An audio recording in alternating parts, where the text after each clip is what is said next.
parte de hurt me in my dick, man. You fucking know me. I love you, all of you. Yeah. Chakra 7.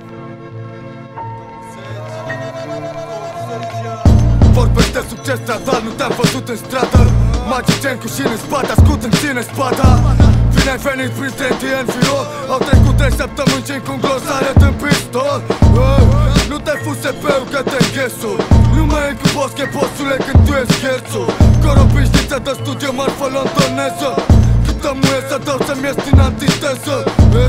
Caracter și cos în paranteze vesel. Facem mulțimea să vibreze, te-i urcăm pe mese. Astăzi prin cartier, dar mâine pe au arteze. Tot ce-am făcut și m-a costat, acum o să conteze. N-am acostat rapări în piese, violi. De parcă abuze sprintese cu depresie și lipsă de atenție. A încetat de mult să-l pese, mă rog.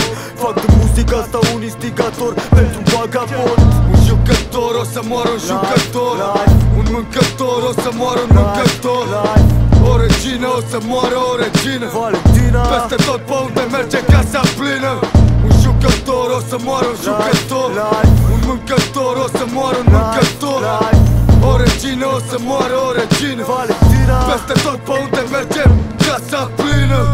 Aștern pe album negru artezie. Poezia mea să-i fascineze, să realizeze. Că dacă nu scrii decât trăiri intense, cauți like-uri să te valideze, nu pricepi o lecție. Hip-hop-ul nu-i concurs de frumusețe, strânțe fără personalitate, înjosesc curentul. Tu nu crede tot ce-ți vinde internetul. MC-ul tău e un interpret ce speculează prețul. Mă vezi cum lipesc totul. În jurul muzicii le vezi, violăm cu totul. Unchiul Sam ne sare în ajutor, combină mortul.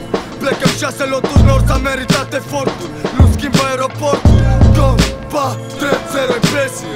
La capitolul ăsta nu lași loc de muși pe gresie. Povești pe nefeu despre articole